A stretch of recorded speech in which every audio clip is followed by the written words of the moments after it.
63, page 63 of Tzurba. We learned last week that Niddah D'Oraisa requires Hargosha, right? And we discussed some of the basic parameters of being a Niddah D'Oraisa, and we explained the difference between a Niddah and a Zava, the requirement of Hargosha. We also discussed a little bit the different colors of blood. We mentioned that on a Torah level, a woman does not become ritually impure when she discovers a ketem, a blood stain on her garment, even if it is from a discharge. However, one who sees a stain of blood does become impure on a rabbinic level. So, and in this year, we'll discuss some of the parameters and limitations of this institution of ketamim, as well as the practical applications of a kesem. So the Mishnah already in Niddah indicates that the institution of a ketem is only rabbinic in nature. And one may therefore be lenient regarding a kesem in certain cases. This is Niddah Nun Ches Amud Beis. Ma'aseh b'isha achas shebas lifnei Rabbi Akiva. A woman came in front of Rabbi Akiva. Amra lo. She said to him, Ra'isi kesem, I found a stain on my garment. Amr lo. Shema maka haisabech. Did you have a wound? Amr lo hein. Yes, but v'chaisa, but it healed. Amr lo. Shema yichol li'gol hotzi dam. Is this kind of scab that is easily dislodged and can bleed? Amr lo hein. V'tiara Rabbi Akiva. Rabbi Akiva said she's tahor. Ra talmidav mistaklin zeh b'zeh. So the students who were observing this dialogue were like, they didn't understand. So Rabbi Akiva saw that they were confused. Amar lahem, ma davar kasher beinechem. What, you have a problem with this? Shelo amru chachamim ma davar lahachmir lahakel. The concept of kesem was not made as a chumrah, but as a kula.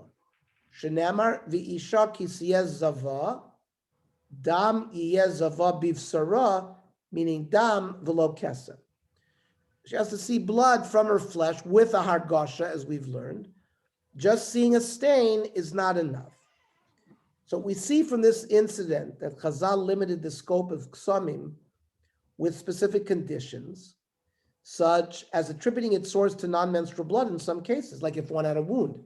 We're going to see that the leniency of a kesem is if she has a reason to have blood for another reason besides menstrual blood, we can be tola. Tola means you can hang your hat on at the other source of bleeding as the source for the kesem.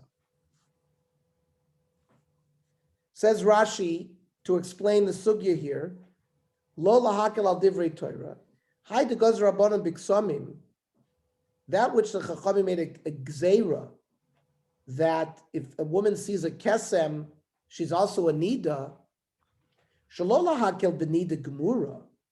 It's not to say that she's a full-fledged niddah midaraisa. Miyu ksomim atzman drabanan. The whole issue of kesem is midrabanan. Ve'azlinan b'hulakula. Therefore, we're lenient, and v'talinan b'chol midi. We look for other reasons. So we're going to see, like there was a lot of lice at the time. And if you have a lice and you swat it and it leaves a stain of blood, so that would have been a reason to be toile kesem, and the woman would not necessarily be tamei. According to Rashi, the rabbinic nature of the law of stain creates a predisposition by which possible alibis may be used to explain the origin of any stain. Thus, if there is a chance that the stain was not a result of menstrual blood that emanated from the uterus, but rather from some other wound, she remains tahor. The Gemara does not specify the precise reason for this rabbinic enactment, but the commentaries offer explanations. According to Rashi, Chazal were concerned that perhaps the woman also experienced a hargasha together with the stain, but did not realize, thus rendering her impure on a Torah level. So That's how Rashi learns why the Chacham made a gzeira about a kesem. Other Rishonim, such as the Ravid, appear to link the decree to the rules of Tum and Tahara. The Chassam Sofer explains that according to this approach, the decree was designed to avoid confusion. According to the Torah, a woman is pure upon seeing the blood of a ketem, but the blood itself still renders other items impure, such as truma. People may therefore get confused between the two and mistakenly permit truma that came in contact with the blood. That means if the Chachamim did not make a gzeira to say that a kesem was tameh, the blood itself might have been come in contact with truma, they would have also said that the truma is okay. So therefore, Chazal decreed that women who see a ketem should be impure on a rabbinic level. By the way, the Chassam Sofer notes that Tosfos in Niddah disagrees with Rashi's explanation for ketamim, but doesn't offer his own suggestion as to the reason. Chassam Sofer therefore suggests that perhaps Tosfos also linked ketamim to the rules of Tumah v'Tahara. So the Shulchan Aruch introduces the laws of ketamim in the following halacha. He notes that a woman who becomes a niddah from seeing a problematic stain must really follow the same process as one who's a niddah d'oraisa. So practically, there's not a lot of nafkaminas. Dvar Torah, Eina isha mitame v'lo asur l'bayla ad shetargi sheyetche dam bibsara.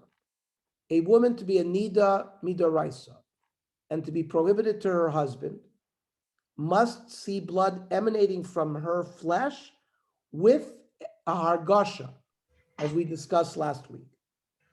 However, the Chachamim goizru al kol kesem shenimtza begufa or bevigdeha, as I'll say, any spot of blood that she finds on her thigh or her other parts of her body or in her clothes, shehitmeya v'asur l'bayla afilu lo hirgisha. So here we go. That's the punchline tonight. She's tameh niddah and prohibited to her husband no matter what. So is this suffix d'oraisa type of thing? It's not suffix d'oraisa. What's the difference? Because we don't know where you don't know where it's coming from. We're going to see the difference is if it's a kesem. Now we're going to define a kesem. A kesem has to have a certain size. Let's just say right now it's the size of a penny. So if it's less than that, so number one, it's not a din of kesem. If it is a din of kesem, if there is a source of blood that we can attribute that kesem to, another wound that she has, we're going to say that the woman is tohar. So that would not follow the concept of suffix. A suffix d'oraisa, we would always go l'chumra. So, therefore we see how we approach a kesem is rabbinic. And therefore, one of the coolest of a kesem is that if we can be toilet it to something else, it doesn't render her tummy. But we learned before that the hargasha is what causes it. Even if there was a small little something, nothing. If there was a hargasha, then she's tummy. So you see, there's a tummy midoraisa.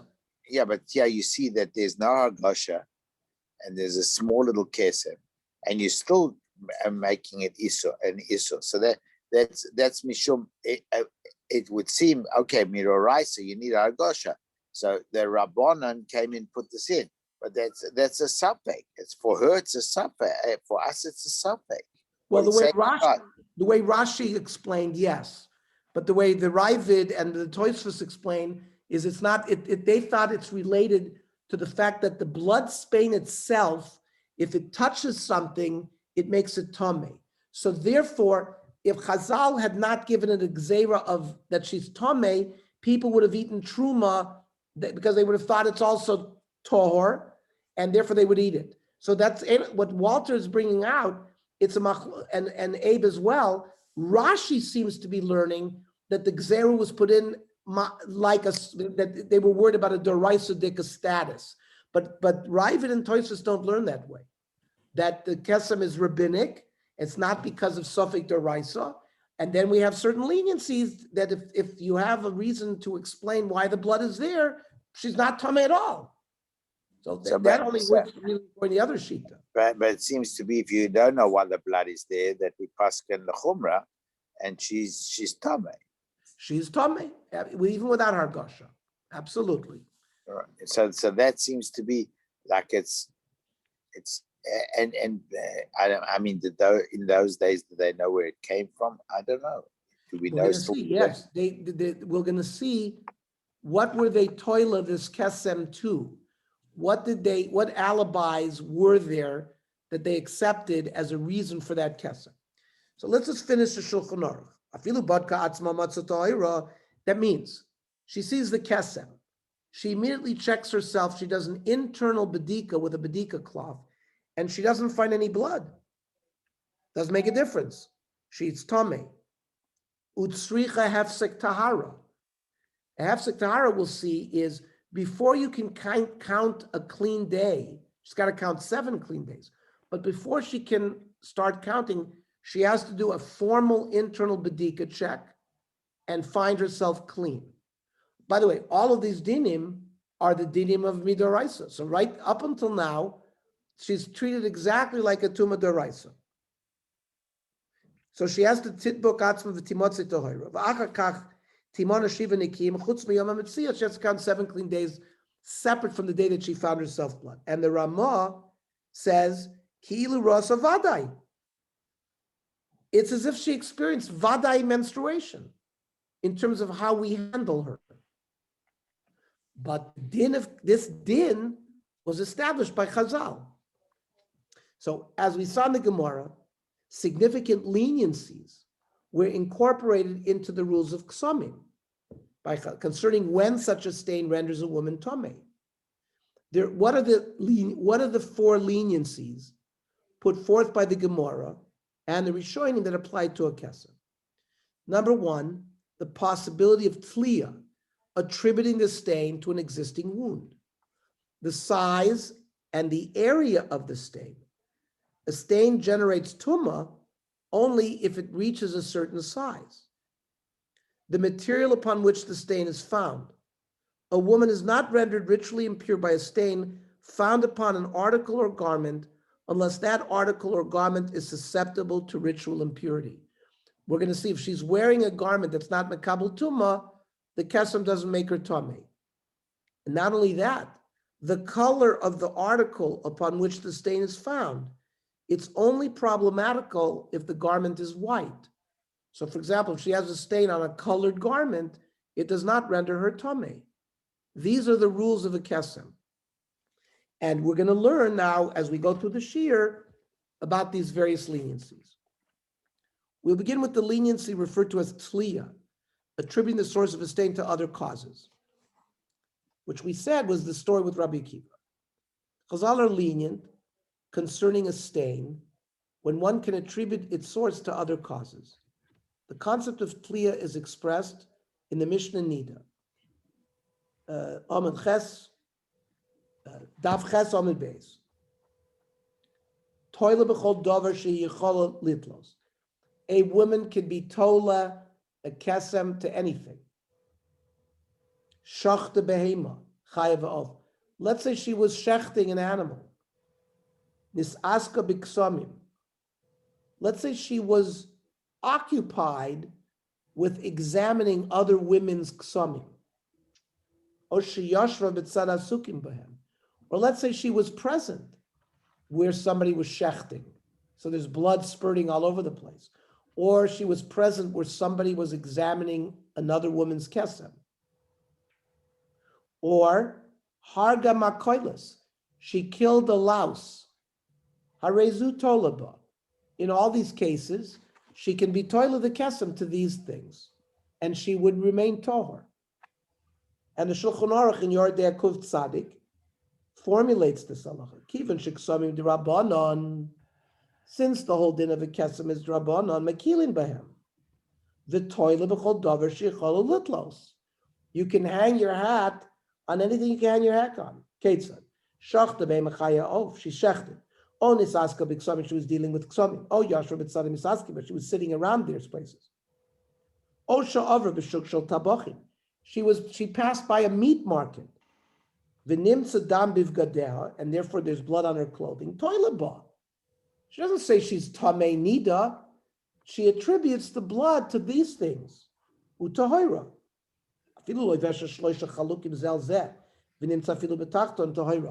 Look at this kula, gentlemen. She's wearing 3 layers of clothing, and she walks by a butcher, and she finds a spot of blood on the most innermost of her clothing. She remains tahor. That's how far the leniency goes. Avalim nimtza al bisara einotola el imken yesh la makam begufa. This is up until now, we've talked about if she finds the stain on her garment. But if she finds the stain on her flesh, so then you can only be toil if she's got a wound on her flesh. Now, if she has a wound on her head and she finds a stain on her thigh, well, how did that get there? It means it's got to be a wound where the blood could get there through dripping. Now let's say she had a wound that healed. Let's say she can still scratch the scab and it would bleed. With the scab coming off, you can be toilet to that kind of healed wound.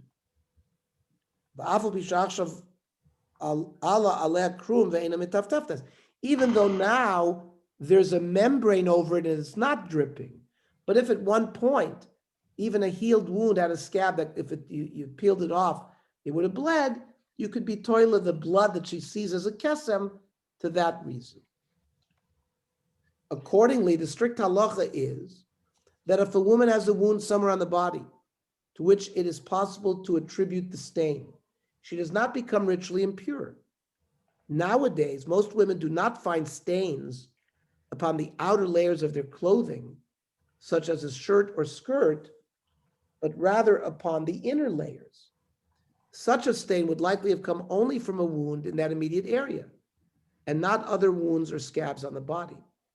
So for this reason, the laws of Tliya today are mainly utilized for leniencies in some cases of wounds found in the cervix and uterus that could have caused bleeding. They are especially relevant in cases of medical procedures that could cause bleeding. And we'll discuss gynecological procedures later. If a stain is found in other places, such that it might be possible to speculate that the blood comes from another source, then she should consult a halachic authority to deal with that issue. What about the size of a kesem? We will discuss other leniencies inherent within the laws of Ksamim, which are much more practical than this one, the first one regarding Tliya. In the times of the Talmud, lice were rampant, and the sages decided that if a woman finds a stain, she may reasonably attribute the blood to a crushed louse. However, the Gemara Niddah presents 3 opinions concerning the parameters of this leniency. She may attribute bloodstains to lice only if she herself killed one. That's Rav Shimon ben Gamliel. That means she has to have killed a louse and then found blood. Number 2, she may attribute bloodstains to lice even if she did not kill one. That's the Chachamim.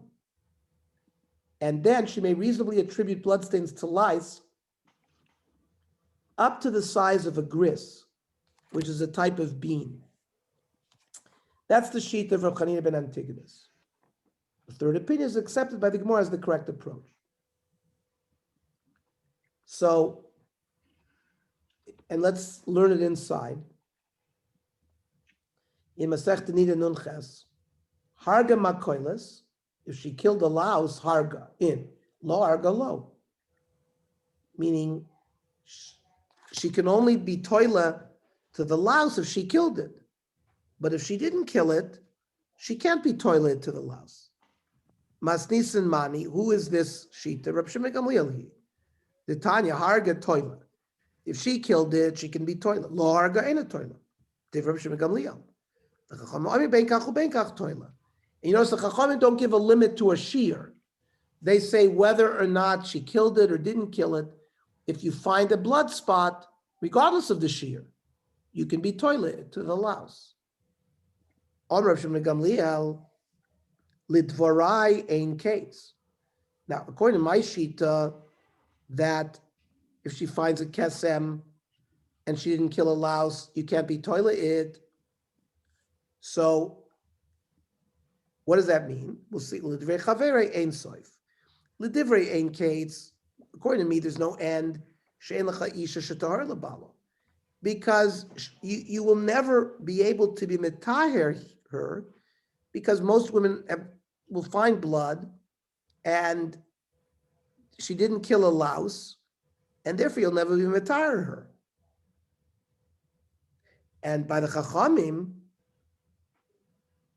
right? Oh, excuse me. She'en lecha kol mita umita she'en bakama tipei dam hakoiles.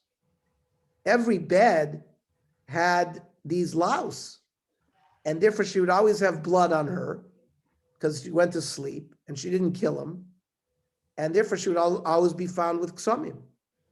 And the women would always be permitted to their husband. She would always find blood. You could say that it's a louse. She has blood on her garment or on her flesh from the louse, but she can say there's no size requirement. It came from the louse. So she'll never be tomei. Aval says the Gemara near in Divrei Chanina ben Antignos midivrayim from me and my chachamim. Shalai omer ad kama hitola ad kigris shel pool. Ulidvar avanumod. We both agree to Rav Chanina ben Antignos, and this sheet is adopted by the Rambam and other Rishonim as the accepted halacha. Thus, a stain the size of a gris does not render a woman impure, while a stain larger than that renders her impure, unless some other source of attribution exists. So says the Rambam, if she finds a kesem, whether it's on a garment or on her flesh, she could be toileted. And the toilet b'makolos, to a louse, she can attribute it. Maybe when she sat down, she squashed a louse and she got a blood stain. V'dam zeh damakolosu ad kama ad kigris, up until the size of a gris, which we will define tonight what that size is. Up until then, you can attribute it to a louse. If you find the stain bigger than that, then eino tol b'makolos. Even if you find a louse sort of squashed into that area, since it's bigger, and the Shulchan Aruch qualifies the size. Now, if you have another reason to be toilet, like a wound, then you could have even a bigger size than a gris and still be toilet. We're talking about a case where a woman doesn't have any other source of blood. You can always be toilet to a louse up until a gris size worth. Says the Shulchan Aruch, Lo gozru ala kesem elim ken yesh bo kigris v'od. The din of kesem is only if there's a gris or more. V'shir kigris hu ketesha adoshim. The size is 9 lentils. Says the Ramah sholosh al sholosh. V'shir adosha ka'arbes oris. The size of a lentil is like 4 hairs. Says the Ramah, shehu shloishim v'sheish sa'aros. 36 hairs. Kemoshen kvuas begufa shalodam. That are like in the person. B'chozman shein bezek bo kazer shiur.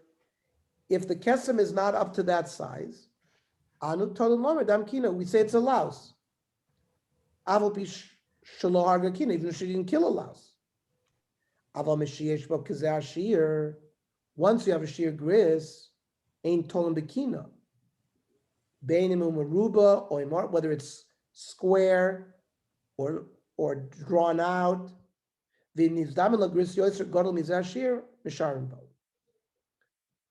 Now, if she can find a bean larger than 36 hairs, you can measure based on that. Now, yes, Wikipedia says the size of a louse is either measures from 0.5 millimeter to 5 millimeters so we're going to see what the poskim say. instead of measuring hairs. Here's what the poskim say, the contemporary poskim. The poskim debate the precise size of a stain that would render her ritually impure. Like we're talking about, she doesn't have another source to attribute the bleeding to. Some poskim, such as Ravaya Yosef, adopt the size of a circle whose diameter is 20 millimeters, yielding an area of roughly 314 square millimeters. Says the Taras Abayis, the Kosva Achronim Shesh Lakil Ad Kashir Esri millimeter v'cheneker. That means if a circle with a diameter of 20 millimeters, that's the size of a gris. B'nei Ashir Shala Me'ilt Staka, the Me'ilt Staka said B'koiter Esri millimeter, a diameter of 20 millimeter. Ulefiani is daiti nira shahoil v'chsam soifer. Yoga v'tarch, the Chsam Sofer worked hard. Umatza sheshir shel me'il tzedakah l'chavana b'digduk rav. He thought that the me'il tzedakah's calculation was very careful. Lachein ein lozos midvar. We should not move from the shuv ra'iti b'sefer pardes simcha. Shekos of gamkein kishu b'koter esri millimeter. If it has a diameter of 20 millimeters, that's the size of a gris. V'sheken kozav achazonish, the kuntus hashiurim. Rav Mordechai Eliyahu adopts a slightly smaller size of a diameter of 19 millimeters, which is almost exactly the same size as that of a U.S. penny. Godel agris ukeshetach equal b'kutushel 19 millimeter. Shigris nigbal piach akesem agadol bioter shechol lasot makolet. The biggest stain that a louse could create. But let's say there are bed bugs, other animals. There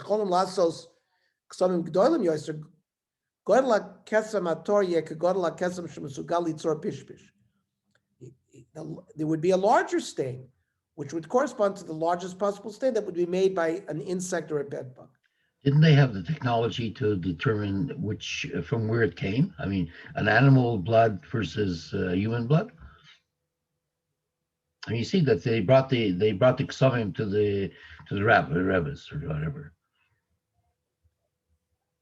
Yeah. So, but they brought it to the Rebbe for two reasons: to measure the size, okay, and to measure the color. To look at the color. Remember last week we talked about the color. Right. And also, on what garment is it? Is it on something that's makabel tumma? Fine, And whether it was color, whether the garment itself was colored, because we said. Fine, bloods are not the same. I mean, bloods of a human versus bloods of an animal are not the same. Right, but remember, there's a principle in halacha. Lo nitna tar lamalachi ashares. We don't find that they require you to do a microscopic analysis. Abe, to do the calculation we would do, that requires chemical testing. We're not required to do that. No, but they had the chush of the riyah, no, the kohen, even in the time of the tzaras. I mean, he had the chush of watching something or looking at something, and he was able to determine whether it's tamei or tor. No, you said maybe first of all to determine whether the blood is human or from, let's say, an insect. Yeah. Maybe it's not that easy to tell. Okay. I don't know. I would think so. Yes. I thought you were suggesting doing it in a scientific manner. No, we didn't have the technology. Now we have it. And there's no requirement to do so. Right. I don't think, because so we're going to see. We're not through with this issue of how to characterize. We're going to see if she has internal wounds in the vaginal canal, etc. They're going to be toilet to that. They'll inspect. They'll send her to the doctor. The doctor will say there's a wound there, and the reason that she's seeing spots is because of that. That's a reason to be mitahir her. But analyzing the kesem itself, we'll see. We'll see whether that comes up. Okay. Right now, we're dealing with size of The the, incredible, because Ernie, up the until incredible a thing gris, we don't even have to worry about it. The incredible thing is they chose a circle, which is hard to calculate the square, the size of the circle. Well, they use a penny, because as I said, they use a No, penny. no, but they're using the pi value, 314. Yes, Well, go ahead. We learned this before, that the concept was there to know the value of pi, because you have to do pi times radius times radius square. Absolutely. Absolutely, they knew pi. But that's the incredible thing of everything, I think, that they could calculate the value, They knew they pi, could- but Chazal rounded it. Remember, Yeah. we rounded it Yeah. up. But when Avadia and Chassam Sofer, they actually used pi to come up with that it was 20 millimeters diameter. Yeah. So whatever the diameter is, that's well, he diameter is calculated 10, calculate what do you say, 314 square yes, millimeters. it's 10 times 10 times 314, and that's it, 314. There you go. Okay. Rav Feivel Cohn in the Badei HaShulchan.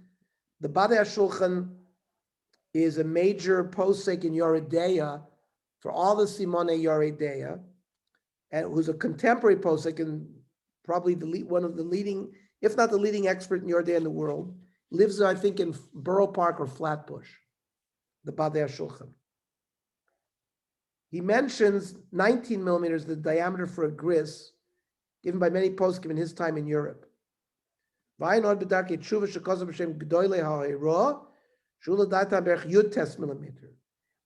American poskim have adopted this size in measuring stains, and they often use a penny, as noted by Rav Binyamin Forst in the laws of Niddah. Most contemporary authorities agree that the minimum size of a kesem is the area of a circle, whose diameter is 19 millimeters, which is the size of a US penny. A kesem smaller than that size may be ignored.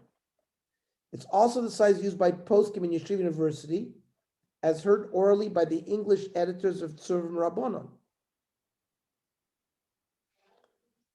According to the view of Rav Vosner, in the Shi'urei Shevet HaLevi, 19 millimeters is already a borderline size.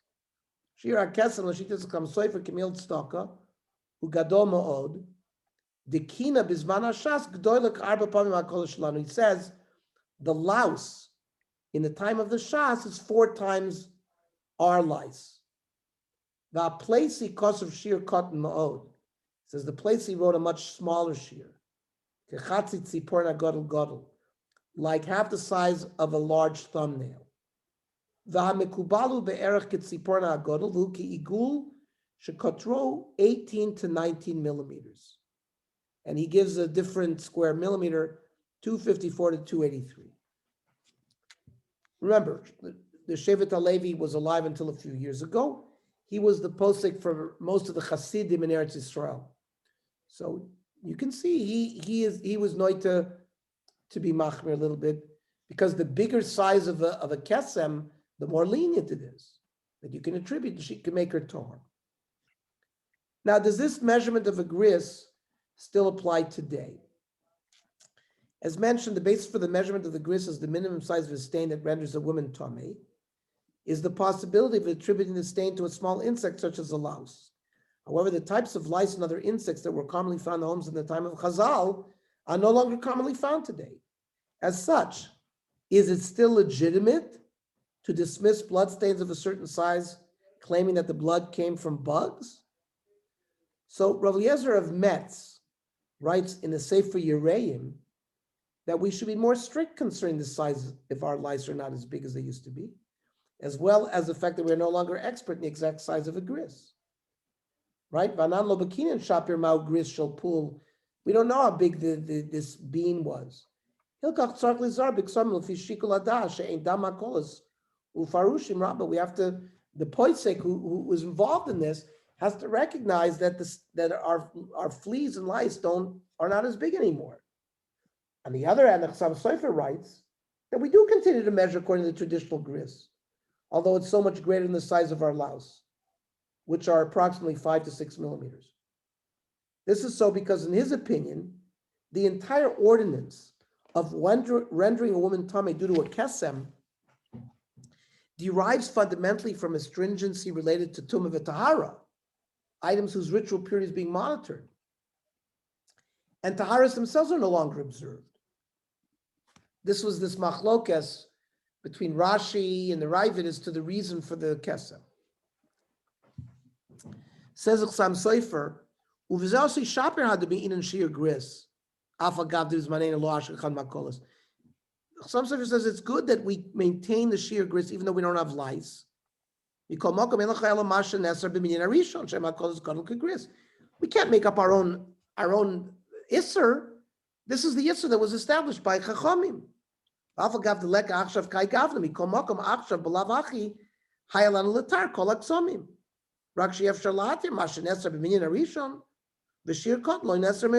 was never a smaller size that was prohibited. They only prohibited the larger size. And of course, there's a biography of some Sofer that everyone may read. Now, in the Shevet HaLevi, he accepts this approach of the Chassam Sofer. Basically, the Chassam Sofer passed away in 1839, and he is one of the pillars of the Achronim. That means you won't find an Achron. All the Achronim established their concepts based on what the Chassam Sofer said. You almost won't find it. Chassam Sofer said it. They're not going to argue with Chassam Sofer in general. You find people today arguing with the Mishnah Brura, not often, but sometimes. But Chassam Sofer it's heavily relied upon in all areas of halacha of Chassam Sofer. So in this case, he was very lenient regarding the size. So Rav Vosner accepts the approach of Chassam Sofer and concludes that there is no reason to be stringent for a stain smaller than a gris, even for one who wishes to accept additional stringencies. We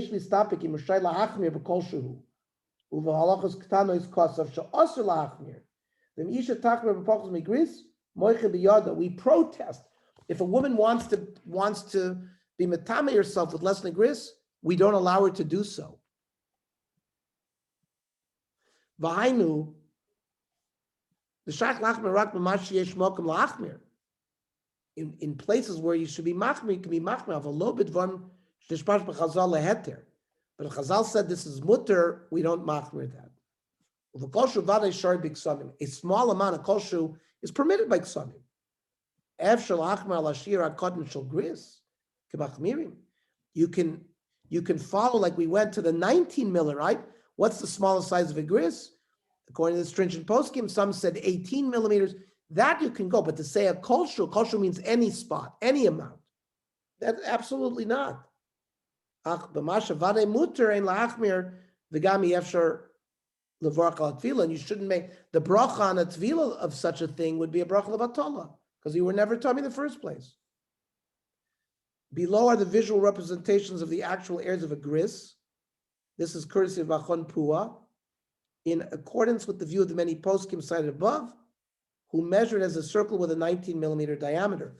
So the non-circular things are, they showed you, because a woman might come in with a streak, it's not necessarily round. So you have these different different volumes or areas, the 314 square millimeters. Just another footnote. It should be noted that the majority of stains seen on garments are less than the size of a gris. At least the part of the stain whose color is problematic. Therefore, they would not render a woman impure or invalidate her count of the 7 clean days. A couple should take this into consideration before assuming that any stain seen is problematic. Rather, it is recommended to measure the stain or bring it to a halachic authority who can examine it carefully and rule on its status. So, based on practical experience, most some that are brought to the attention of halachic authorities are usually permitted. I'm going to end here today, just because it's late on the East Coast and we finished, I think, a good introduction to Kesem. And we'll be back on our regular schedule next week, God willing, Tuesday at 8 p.m. Any comments, questions, or anything like that from anybody? Very good. Okay. Shkoyach, Ernie, shkoyach. Thank you, Ernie. Ernie. Mazel tov, Walter. Mazel tov. Mazel tov, Walter. Thank you, Harold. You back in LA? I am. Yes, I